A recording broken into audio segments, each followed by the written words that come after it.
After his controversial executive order, Cebu City Mayor Michael Rama clarifies he is not lifting the mask mandate. Rama explains he's only making the wearing of masks, quote, non-obligatory. Wala naman ako dapat actually ililit. Wala naman akong sinasabing huwag na kayong mag-wear ng face mask. Ang ginagawa ko, non-obligatory lang. Pero yung mga specific, andun pa rin. Pangalawa, discretionary din. Empowerment yung ginagawa namin doon sa establishment. Ginagawa na namin noon to eh. Iginiit ng Department of Health na hindi nito sinabing kailangan silang konsultahin ng mga LGU kaugnay ng mga patakarang ipinatutupad sa kanilang mga nasasakupan. Said we respect the autonomy of our local governments. We also respect and recognize na sila po yung nakakaalam on the ground what's happening with their COVID-19 situation. But also, it has to be recognized also that we have existing laws in the country. And these laws were enacted specifically para magkaroon ng one chain of command kapag may public health emergency tayo. The Health Department is disappointed with Cebu City's decision to ease its mask mandate. The DOH also sees the move as a dangerous precedent. What are the consequences if other cities follow suit? We discuss in this episode of The Chiefs.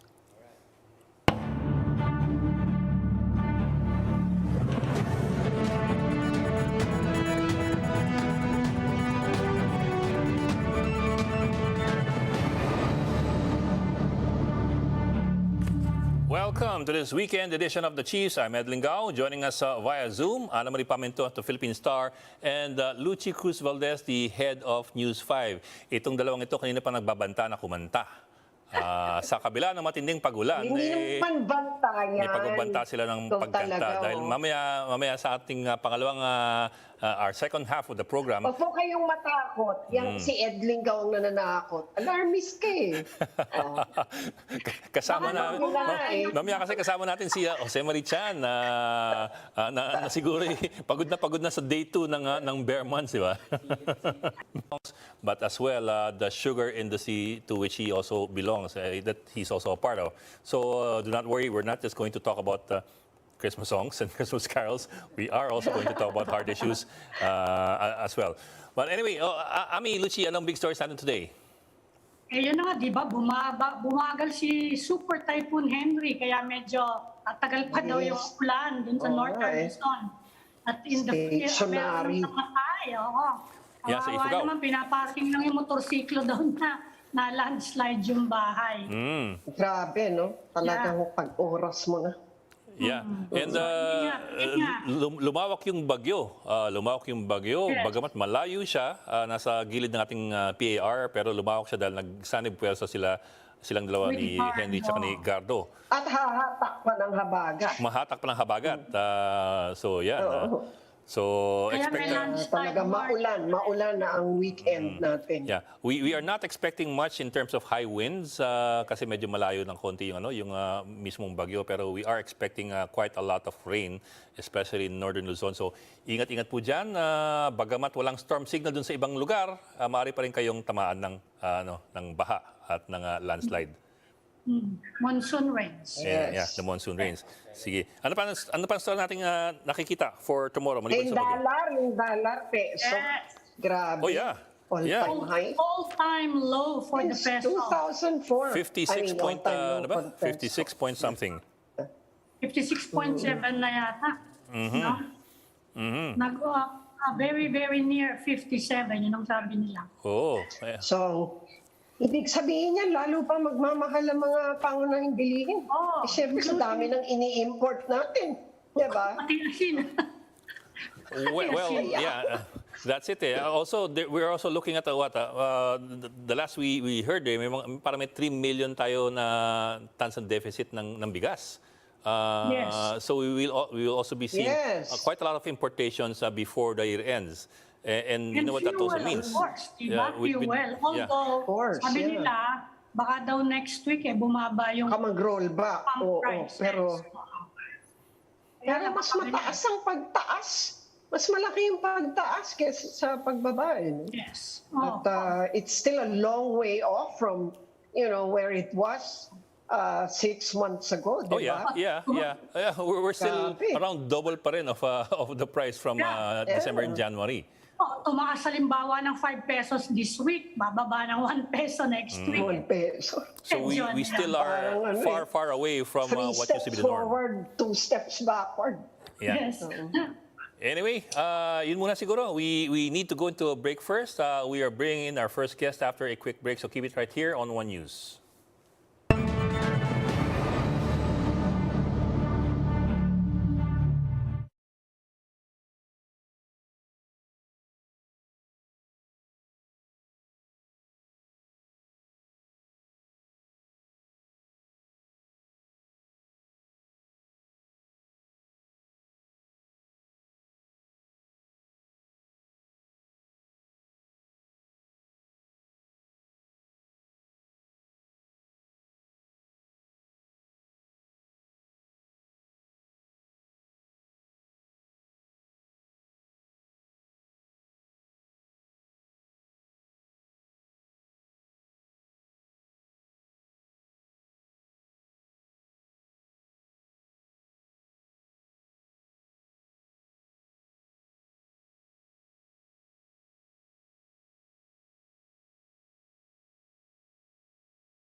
You're watching the Chiefs here on One News, and joining us tonight via Zoom is Philippine College of Physicians immediate past president, Dr. Maricar Limpin. Ma'am, thank you for joining us and welcome back to the Chiefs. Yes, good Good evening. evening, Doc. Yes, good evening to everyone. Good evening po. Talagang meron kayong nasa likod na immediate past president na kalagay. No? may sarili kayong card dyan sa likod ninyo.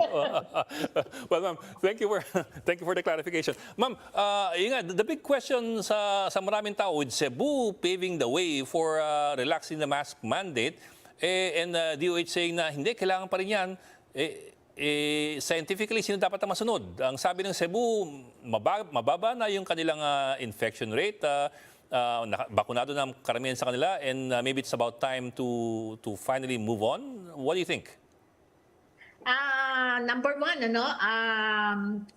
although it might be true na talagang mababa na yung COVID-19 cases natin, particularly maybe in Cebu. However, as DOH has been saying, I think may pronouncement ng DOH as a week ago, that with the opening of the face-to-face classes, they expect actually an increase in the number of COVID-19 cases. So I think that has to be considered. And then number two, I don't know what they mean by good or a high number of vaccination rate. Because as far as I know, it might be true that the vaccination rate for the primary vaccines Yes, ma'am. is good, no? Yes, ma'am. But yung number of vaccinated for the booster dose for the entire country, it is really very low. And what we are seeing right now, if you look at all the hospitals, no, half of those who are admitted in the hospitals are unvaccinated, and then half had primary vaccination but no boosters. Yung iba nga had primary vaccination and one booster, but probably the booster dose was around the latest, probably January. And then by this time, we expect that the immunity that was given by the vaccines Ay, would pasuna. already have waned off Yes, by this time. No, so Ma'am, parang there kami is yan eh. still that higher rate of infection. Ma'am, parang kami describe ninyo eh. January pa yung booster eh. Naghihintay pa ng pangalawang booster. I think that applies to most people now. Yes, kaya nga we are expecting na for the unvaccinated and also for those who have not received their booster doses, either the first or the second booster, they are at increased risk for developing COVID-19. And many of the people, we have to remember at least yung 50 years old and above who have comorbids. Kasi ito yung mga nakikita namin na na-admit sa ospital, not necessarily just purely immunocompromised, but 50 years old and with comorbidities, and tapos kulang ang kanilang mga booster doses, they are the ones who are being admitted for COVID-19. Not just moderate, but some of them also develop severe COVID. So I am actually emphasizing the importance of having updated vaccines, including your booster doses. Walang I think, inaalala. Doc, yung... Go ahead, Annie. Sige. Inaalala nga ng mga tao ngayon, anong impact nun on the rest of the LGUs? Kasi yun ang inaalala nila. Baka mag-umpisa na yan lahat ng ibang mga local officials, they're invoking autonomy, gayahin din. Anong magiging impact nun sa public health nationally? Yes, nationally, ang magiging problem natin dito will be implementation of the requirement for the face mask. Maganda sana, as DOH has also said, it is good to have just one policy for the nation. Ang nangyayari, pag may mga LGUs that will relax on the requirement for the face mask, then the possibility that the implementation of the face mask will actually be very low. So kasi syempre tendency magkalimutan dahil nasanay doon sa Cebu na walang face mask. So when they come here sa Manila, they might actually forget the wearing of the face mask. So diyan possibility na mas dadami yung infection tataas, malaki yung possibility. Considering na ang mobility ng tao talagang sa ngayon, even with the face mask on, talagang mobile na ang mga tao. So again, encouraging increased transmission of the disease. Well, to be sure, yung Cebu naman, matagal nang medyo, sabihin na natin, pasaway, pagdating sa mga protocols, And siguro, from their own experience as a community, okay naman sila. They survived it in the same way that the rest of the country, especially the urban cities, survived it. So parang sa kanila, what's the point in that? Pangalawa, ang ko dyan, Doc, is here in Metro Manila, at least among my friend colleagues, even if the DOH says tama na yung mask, parang naging parang source of security na rin namin kahit na hindi kami sabihan na mag-mask, So parang feeling ko siguro they're coming from a place where they feel wala namang maging masamang epekto sa amin ng mask. Ba't kami pinipuwersa ngayon?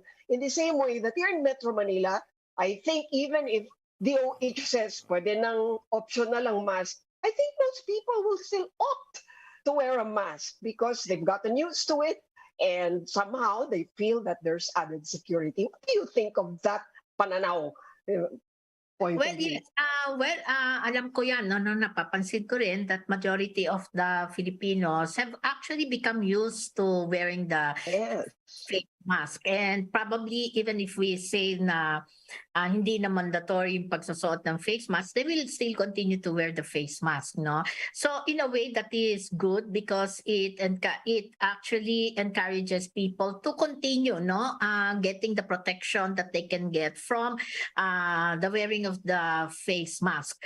So ang medyo mahirap lang talaga diyan will be consistency in policy, no? And with inconsistency in policy, as you go from one LGU to another, diyan magkakaproblema tayo doon sa implementation ng pagsusuot ng face mask.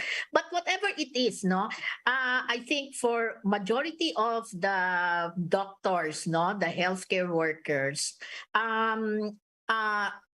for us, the last thing that must go, o kung meron tayong aalisin, the last thing that must go will be the wearing of the face mask. And in fact, even in the US, the experts in the US have actually been saying that is actually one of the biggest mistake of the US government. Yung it allows immediately yung pag-alis ng face mask, and therefore that's why medyo mas nakikita natin mas mataas talagang dihamak ang COVID-19 infection rate nila, no? And also nakita din natin mas marami din ang namatay, no? They have one of the biggest mortality as far as the case fatality rate is concerned.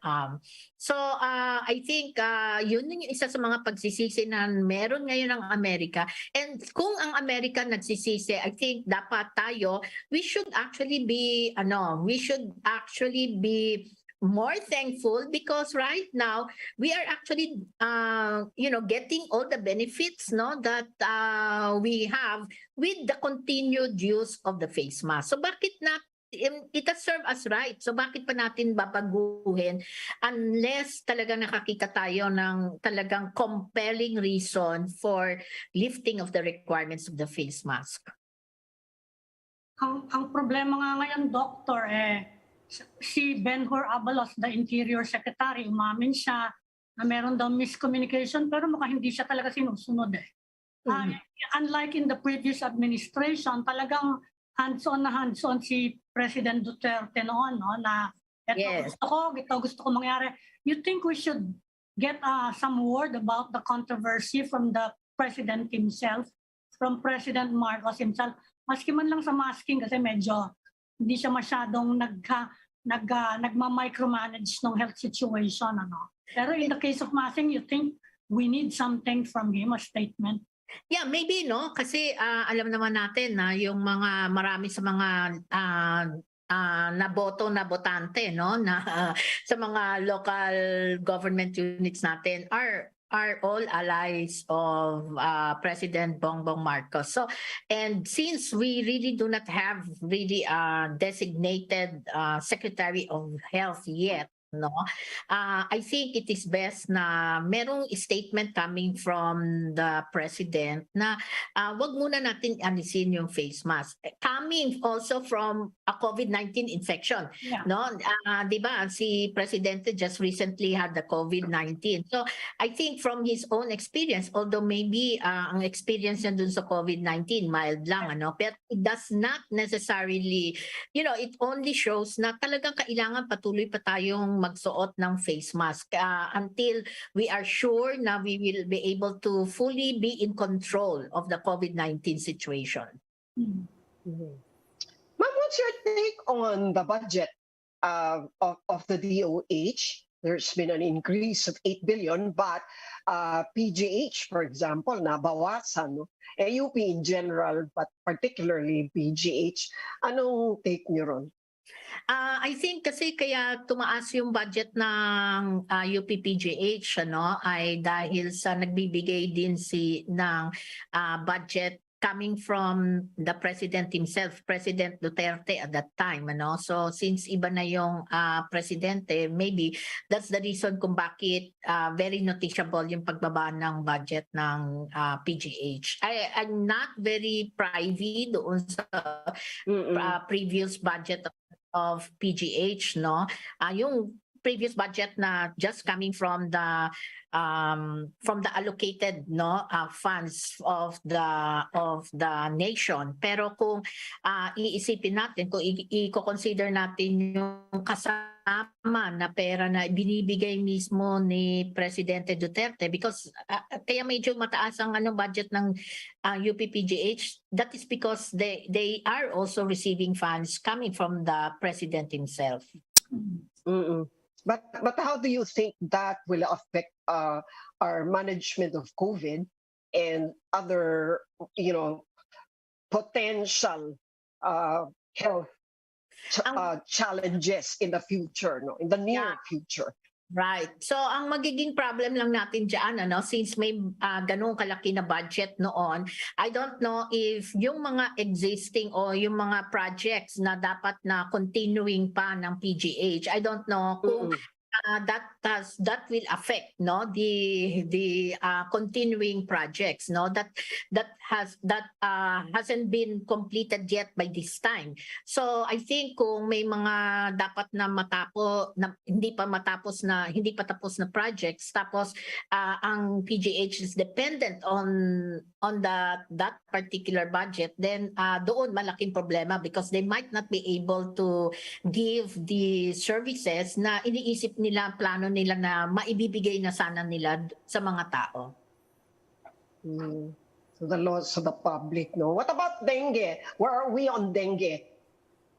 Mataas ang natin, mataas ang dengue rates natin ngayon, particularly with the rainy season right now, so we expect na talagang ganon, sisipan ng ganon kataas, and considering na for the past 1 or 2 years, it has not been really raining that much. Hindi katulad ngayon, maulan tayo ngayon compared to the last 2 years.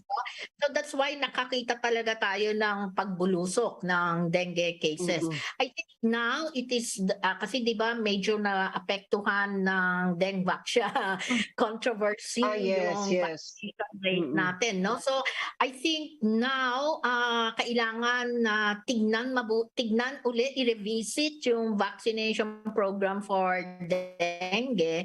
And especially since meron tayong, I think, if I'm not mistaken, there is now a new dengue vaccine na pinapakita na it can also be given even among those who have not gotten dengue before. Hindi katulad nung sa siya, kailangan ay para mag-effective siya, dapat nagkaroon na siya ng dengue before we can give it. Mas mahirap, mas expected na mataas ang adverse events kapag walang history of dengue. So dito sa bagong bakuna ay pinapakita na mukhang pwede nating ibigay kahit doon sa mga walang dengue fever. So preventive na talaga siya, Hindi lang siya preventive for a certain number of people, kung hindi for all.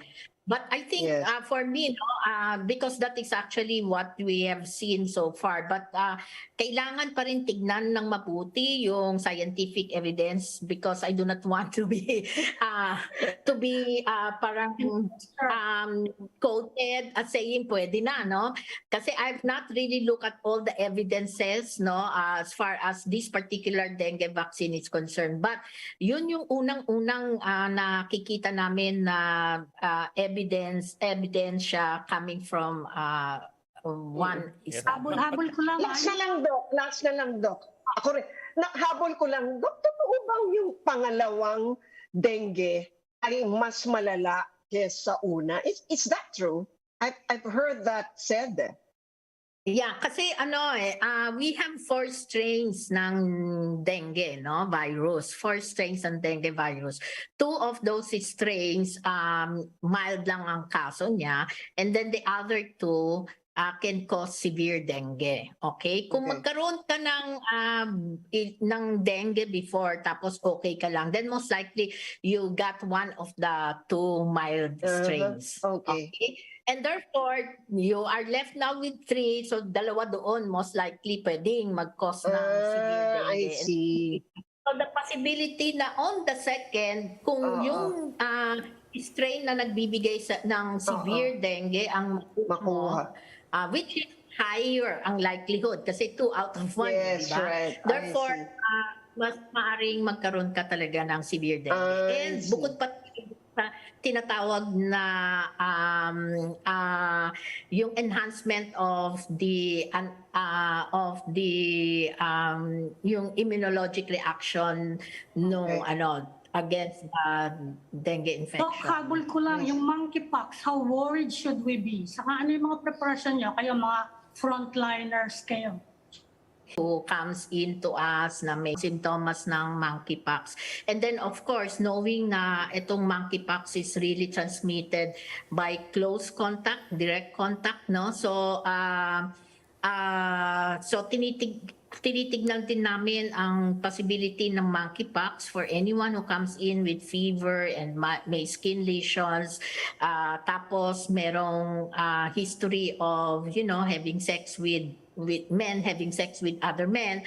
So because parang lumalabas talaga na sexually transmitted so far ang karamihan ng mga monkeypox cases natin. Not only here in the Philippines but globally. All right. Okay. Dr. Maricar Limpin, ma'am, maraming salamat for joining us tonight at ingat po parate. Yes, Thank you, Doctor. Thank you, Doc. Ingat po. Ingat-ingat tayo lahat palagi. Thank you, ma'am. We are starting up another conversation right after this break, so please stay with us.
The country will be entering the bear months, and what better way to kick off the Yuletide season than speaking with the iconic singer closely associated with Christmas among Filipinos.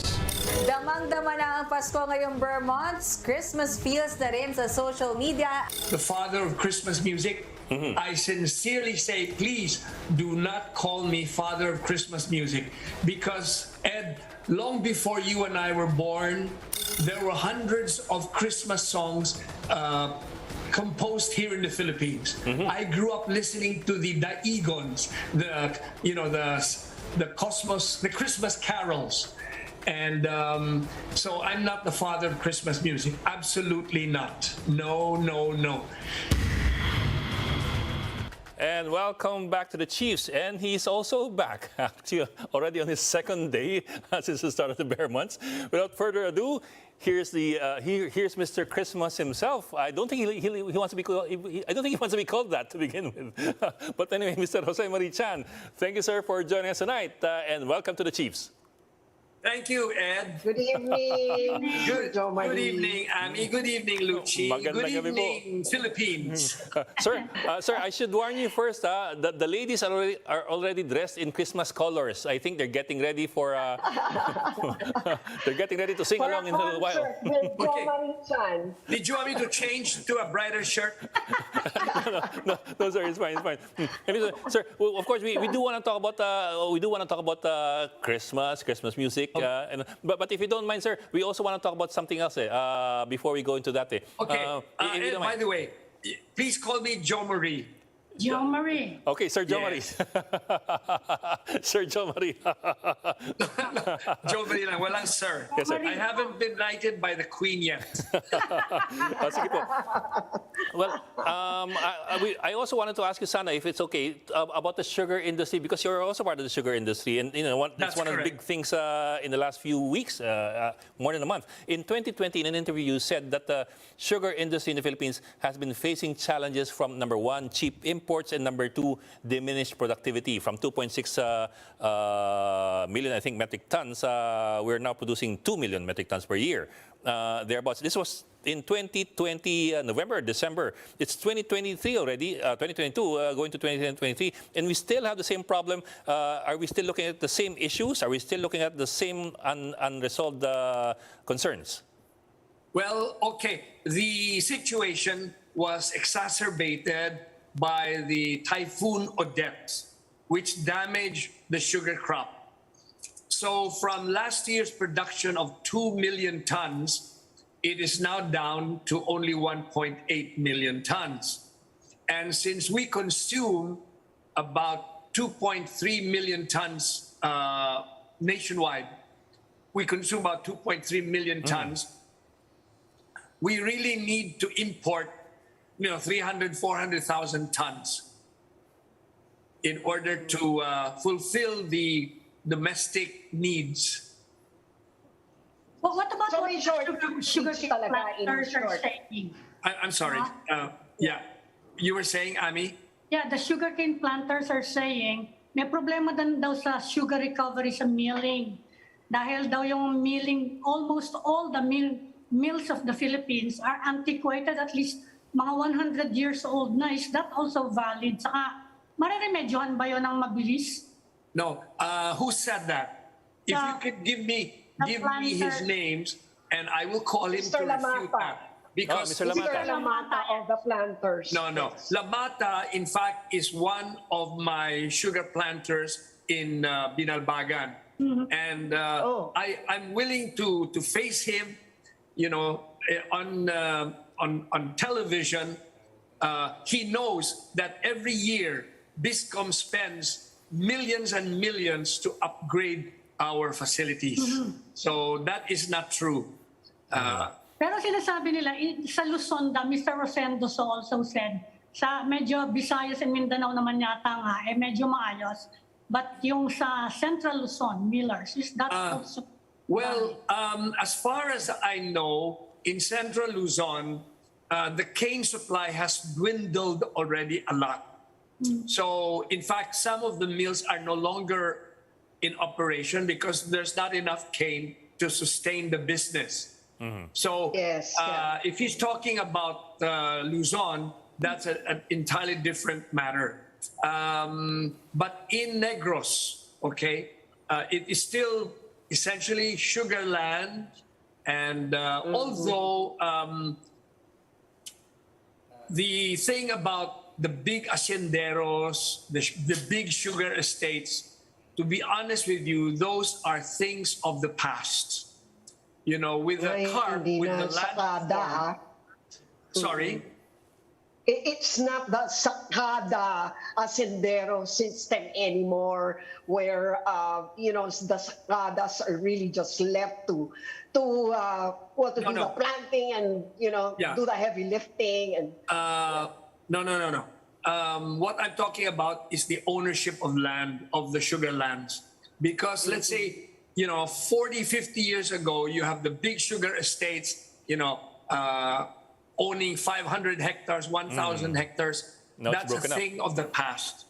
The CARP, or the Land Reform Program, has put an end to that. The land reform program has resulted in small farmers owning only 5 hectares. The beneficiaries of the land reform, they only own 5 hectares.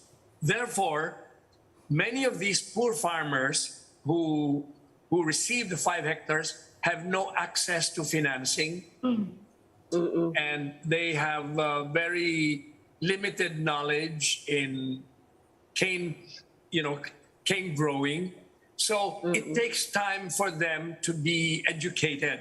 Okay, you're talking about sacadas, Luchi. That's a different matter. Sacadas are laborers that used to come from Antique to bring them to Negros to cut the canes. But nowadays, the planters have difficulty getting hold of sacadas. Number one, they cannot pay the rates that the sacadas are charging. Because as I said, the beneficiaries of the land reform are poor, small farmers. Themselves, yes. No access to financing. If they go to a bank, the bank will not even entertain them, So, and with the fertilizer prices going up, definitely they cannot afford. So the quality of cane that they're producing is not as good as in 40 years ago, when the big sugar estates were running the farms. And that's what some quarters are saying, no? Na land reform actually brought down sugar production because nga of economies of scale, naging inefficient yung small farms. Yes. Is that also a valid observation? Yeah, it is. So, but what we're encouraging now is having co-ops formed, cooperatives, so that together, if you put, let's say, 50 hectares to 5 hectares, 10 hectares, and put them together into a cooperative, then they can help one another. And but the other thing that, we ourselves in my sugar mill, we finance, we help, we assist certain planters by encouraging them to lease these small farms, put maybe 20, 30 hectares together so that they can be run efficiently. Yeah, it's economies of scale. But the other thing that Mr. Lamata said, sir, was that there really is no shortage. There's none. And the reason for the high price is really just because of hoarders and profiteers. No. The figures will not lie. As I said to Ed earlier, last year we produced 2 million tons. This past year, we only produced 1.8. So if the country needs 2.3 million tons, you combine the industrial users and the local consumers, the statistics will show that we really need 2.3 million tons to sustain the country. And if we only produce 1.8 million, so we really need to bring in 500,000 tons. The question is how to bring them in such a way that it will not hurt the planters, it will not bring down the prices abruptly. Ed, nakahanda ka ng kumanta. Okay, let's sing already. Let's sing Merry Christmas and Happy New Year already. Grabe naman kayo sumegway. Hindi swabbing segue. Maniniwala na mga tao, no shortage because it's Jose Mariscan talking. I didn't say that there's no shortage. No, I mean maniniwala na may shortage. There is a shortage. It's just that we need to import, but probably not 500,000 tons at one time, because it's going to bring down the price. But just especially because already the new milling season has begun. The new milling season. So now in Negros, as far as I know, Victorias, La Carlota, Sonedco, and of course Biscom have already started milling. So this is the new milling season, and we're slowly building up again our stocks. So 150,000 tons import is reasonable. Yes, I think it's okay, just so that to pacify the public and the industrial users, because some of the industrial users were threatening to close down their plants because they have no sugar to use. That is, I think, also exaggerating. Okay. No, let's move on to the bear months. Okay, well, okay. So where are we? We're talking about the Christmas songs that I have written. Yes, sir. Yes, sir. I must have mentioned this to Ed yesterday in our interview, that the art of songwriting, the art of composing, is a precious gift from God. And what we do with that gift, what we do with that music that we compose, is our gift back to God. So, you know, Luchi, I've been a recording artist now for 55 years. Wow. I know. I started singing your song when I was a little girl. Nagpaparamdam na si Luchi. Nagpaparamdam na si Luchi. So, you know, 55 years of recording songs. Many of them were written long before you were born, I have to say. What were your favorite Christmas songs growing up? You said you listened to a lot of Christmas songs. What were your favorites? Okay, I have to say that "Oh Holy Night" is one of my all-time favorite. You know, when you hear the song, especially if it's sung by a choir, you feel a certain joy that only Christmas can bring. Yes, sir. And also, "O Little Town of Bethlehem" is so peaceful, and you know, you can picture that Christmas, that first Christmas night with that Star of Bethlehem. You can picture it in your mind when you listen to "O Little Town of Bethlehem."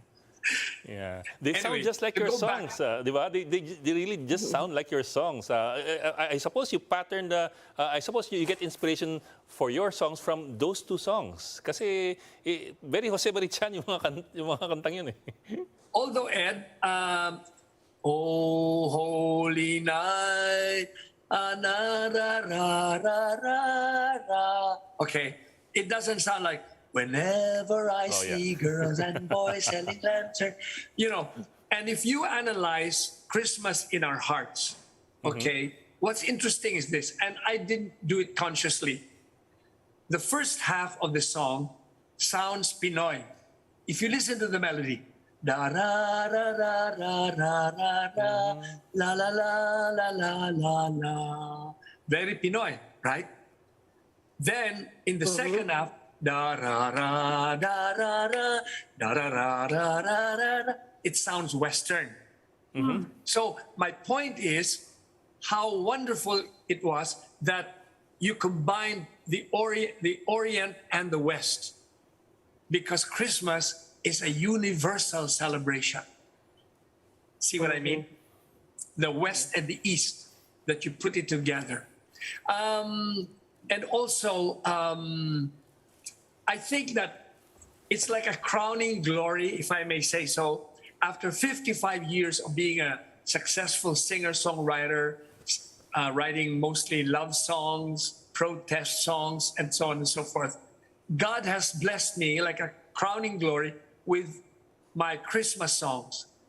Christmas songs that not only bring joy to the people, but more importantly, songs that carry and deliver the message of Christmas. Yes. I was going to ask you, Mr. Jo Marie, how you feel about songs sung during Christmas that have nothing to do with Christmas. For example? Like, you know, all I want for Christmas is my 2 front teeth. And, or I saw Mama kissing Santa Claus. And you know, other such songs like all I want for Christmas is you. You know, it's well, you know, the birth of Christ. After all, I also have a song called "My Idea of a Perfect Christmas is to Spend It with You." Family That's time. right. So that is a love song at Christmas. Yes, sir, but that can also be Yeah. that can also be construed as you can be construed when you say you, that can be construed as referring to somebody else, a higher being, di ba? No, not a higher being. This one is really love song. It's to a wife or to Okay. a girlfriend. Yeah. You know, in a party or dinner for two, anywhere would do. Okay. Celebrate. Okay. Yeah. Right. naman. Sige, are you Pero syempre, di ba yung mga sorry, go ahead. Are you considering any new projects, any new songwriting projects? Kahit Yes. hindi Christmas, are you writing again? Songwriting again? Well, I do have a newer Christmas album called "Going Home to Christmas," which was released before the pandemic. Unfortunately, with the pandemic now, and the music scene has changed. There are no more record shops. There are no more stores that sell CDs. No more. Yeah. And most people that I know no longer have CD players. Ano na, They don't know what it Spotify is. na di ba? Spotify, yes. Mga ganyan na They go to ngayon. YouTube. So Yes. it has changed the battlefield in a way.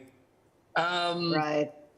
The new Christmas album the newer Christmas album I have is called "Going Home to Christmas," and essentially I dedicated it to our OFWs, our Filipino overseas that's contract so workers nice. living abroad, dreaming of spending their Christmas with their families here. Right. So I wrote that song specifically for them. And then I put together 22 new Christmas songs in that album. And I will be very, very happy to send each and every one of you, Ami, Luchi, and a copy. Yes, sir. Thank you. Yes. That'd be great. Luchi, are you sure that you're one of those that still has a CD player? I do. I am. Sir, I'm may one of those. turntable pa yan. Yes, of course. May 8-track pa yan. And I listen to the CD in my car. Okay, Ami. So, Private. But Mr. Jo Marie, I have a question for you. How do you feel about the fact that you have become the hudyat for Burmans in the Philippines? And you are now mimified in the country, and all kinds of funny memes sprout up every time September comes around. How does that feel for you? yeah, well, I feel complimented, although some of the memes, I have to say, were a little bit irreverent. I don't know if you saw that meme. I hope that they've taken it out. But they showed an image of Saint Joseph and then Mother Mary pregnant on riding a horse or a pony, and so Jose, Mary, and then Tian, pointing to the stomach of Mother Mary, which is a little bit irreverent. Yeah, they're trying to. Oh yes, but there are other interesting memes. Like recently, I saw somebody sky jumping, and then as he came closer, it was me. Have you seen that? No, that one I have to look for that. Yeah, sky jumper.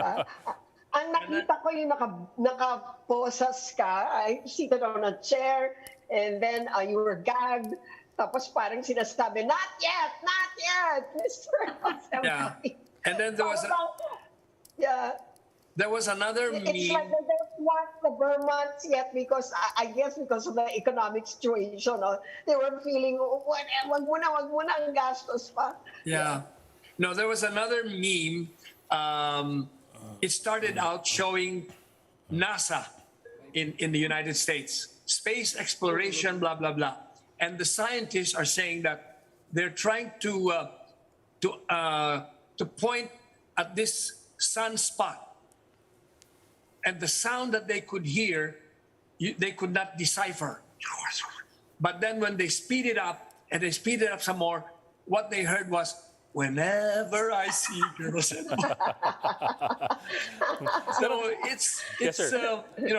trying to be cute. But again, I feel complimented that my Christmas songs are now relevant not only to people of our age, but also to the younger people, to the young kids, the 10-year-old children, the 8-year-old children singing my songs. And, it's, as I said, it's like a crowning glory that after 55 years, God has given me this blessing of writing a song that delivers the real message of Christmas to our countrymen. Yes, sir, but I also wonder if you've seen some of these posts that have come out na para siyang pushback Well, not against you, but a pushback against the practice of many people who associate the bare months and Christmas with Jose Marichan. I've seen this going around with some of my friends na let's put Christ back in Christmas, not Jose Marichan.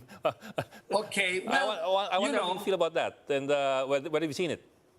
If you listen to the words of Christmas in our hearts, the real message of Christmas is there. Yes, sir. That it's about the birth of the baby Jesus. Yeah. So, no, you know what, Ed? Those are just bashers. There will always be bashers. And, I remind myself, Christmas is the season of forgiveness. Mm-hmm. Let us forgive those who have offended us. Yeah, okay lang yun. Mm-hmm. Well, I would say, sir, the other thing is people associate your song, this song, with mall music during Christmas. It's almost like pagka pinatugtog na itong kanta ni Jose Marichan, talagang parang iniengganyo na mga tao talaga nagbumastos. Yeah. How do you feel about it being associated with commercialization of Christmas?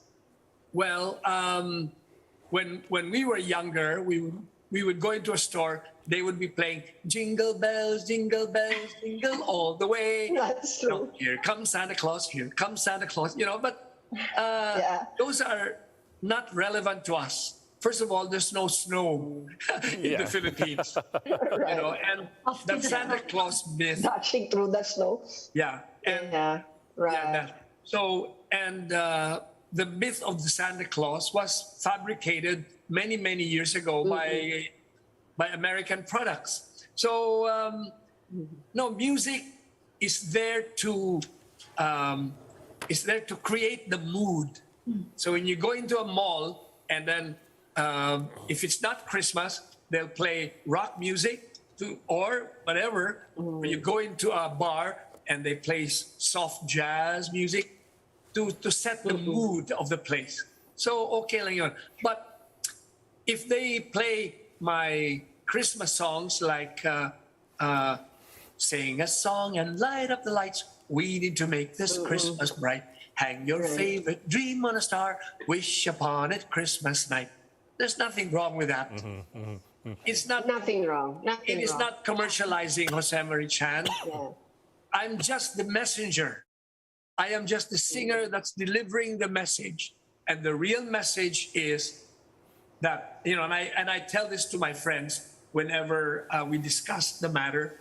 I tell them, the essence of Christmas is love. Baby Jesus came into this world out of love for us, out of love for mankind.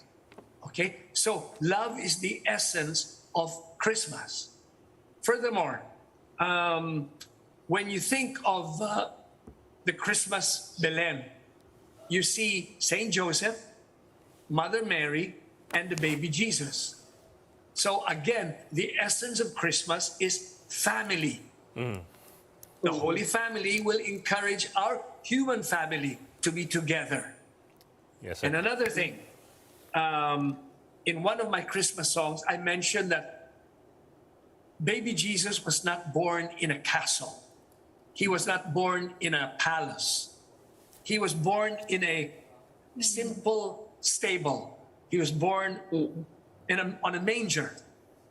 And so what does that mean to me? It means that he identifies himself with the poor. Follow me?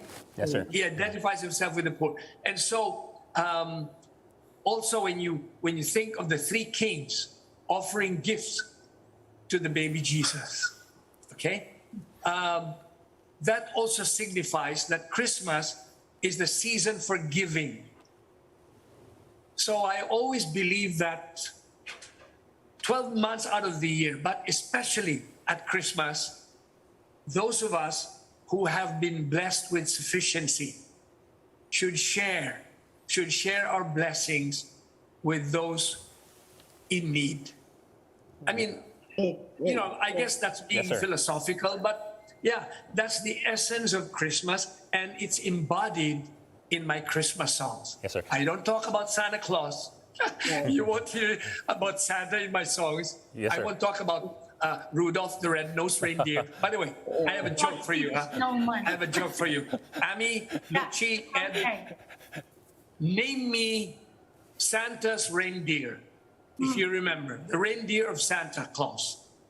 Dasher. There's Dasher and Dancer and Prancer. Prancer yeah. and Cupid? No, Cupid? No, not Cupid. Cupid, iba yun. No. God. Ibang holiday pala yun. Okay, so I can't remember. So I asked this little boy, I said, okay, name me Santa's reindeer. So he named all of those names that you mentioned. Dasher, Prancer, Rudolph, blah, blah, blah. And then he said, Olive. Sabi ko, what? Who?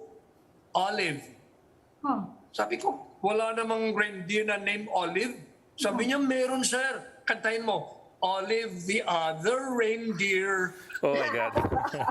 Sounds like pala. Sounds like. Sir naman, tito joke naman yan, sir. Sir, teka, we're almost out of time. But the ladies will kill me if we don't ask you to sing a song that the ladies can join you with. Okay, so if you're ready, without -1, we'll sing a cappella. Okay. Whenever I see girls and boys selling lanterns on the streets, I remember the child in the manger as he sleeps. Wherever there are people giving gifts, exchanging cards, I believe that Christmas is truly in their hearts. Let's light our Christmas trees for a bright tomorrow where nations are at peace and all are one in God. Take it away, Ami. Take it away, Luchi. Let's sing Merry Christmas and a Happy Holiday. This season we never forget the love we have for Jesus. Let it be the one to guide us as another new year starts. And may the spirit of Christmas be always in our hearts. Oh, but si You Ami, deserve not only one CD, but 5 CDs. Yay! Si Ami, bakit si Ami walang imik? Pisado yun. Sir, maraming salamat for tonight. It really was a pleasure having you with us. I think you just brightened up everybody's weekend, everybody's night, and everybody's season as well. Well, what is your Christmas wish, Ed? Your Christmas wish for the coming year? That every day is Christmas for everybody, and that we treat every day as Christmas. That we learn to treat every day as Christmas. Ami, what is your Christmas wish? For this year, we get over the sorrow of the pandemic and really celebrate Christmas again. Luchi, what's your Christmas wish? Well, as always, to just be around with the people that we love, and more reunions, more frequent ones. And let's hope that this pandemic will soon be over, that the virus will forever be obliterated, so that we can all have good health. So that's my wish. Amen to that.